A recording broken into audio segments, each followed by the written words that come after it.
Cette vidéo a pour but l'explication et la correction de l'activité 2. Tout d'abord, avant de faire cette activité 1, vous devez avoir fait l'activité 1 puis sa correction que vous trouverez dans une autre vidéo. Dans cette activité 2, je vous donne le programme de calcul ci-dessous, choisir un nombre, multiplier par 4, ajouter 7 au résultat. Puis je vous invite à répondre aux questions suivantes. Vérifiez qu'en choisissant 5 comme nombre de départ, on obtient bien 27. Qu'obtient-on en choisissant moins 2 comme nombre de départ? Quel est le nombre que je dois choisir au départ si je veux obtenir 15 comme résultat? Quel est le nombre que je dois choisir au départ si je veux obtenir 3 comme résultat? Et enfin, on choisit x comme nombre de départ. Je vous demande d'écrire en fonction de x le résultat obtenu avec ce programme de calcul. Pour les questions 1 et 2, vous devez simplement appliquer le programme de calcul au nombre qu'on vous propose.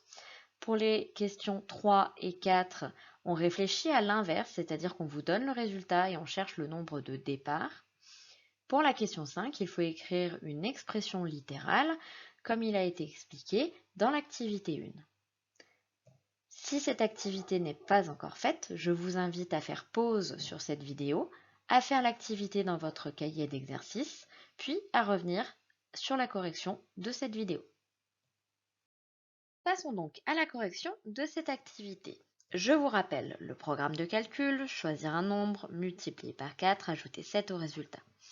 Dans la première question, on vous dit qu'on choisit 5 comme nombre de départ, il suffit de vérifier qu'on obtient bien 27. Donc, je choisis 5, je le multiplie par 4, puis j'ajoute 7, j'obtiens bien 27 comme précisé dans la question.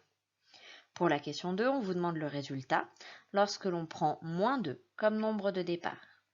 Donc, moins 2 fois 4 qui est égal à moins 8, auquel je rajoute 7, mon résultat est donc égal à moins 1. Pour la question 3, en fait, pour trouver le nombre de départ, je dois remonter le programme de calcul. Et pour remonter le programme de calcul, en fait, je dois en quelque sorte appliquer les opérations inverses. Donc, je pars de 15. Au lieu d'ajouter 7, je vais soustraire 7. Au lieu de multiplier par 4, je vais diviser par 4.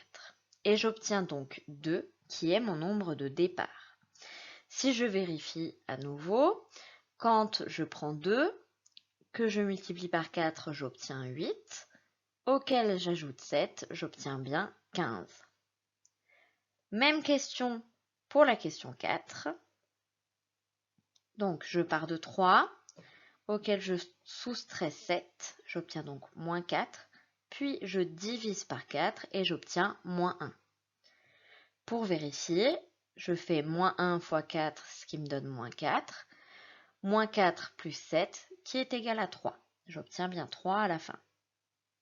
Enfin, pour la dernière question, je choisis x comme nombre de départ. Je fais donc x fois 4, auquel j'ajoute 7. La formule qui décrit mon programme de calcul est donc x fois 4 plus 7. C'est une expression littérale dans laquelle j'ai une lettre x.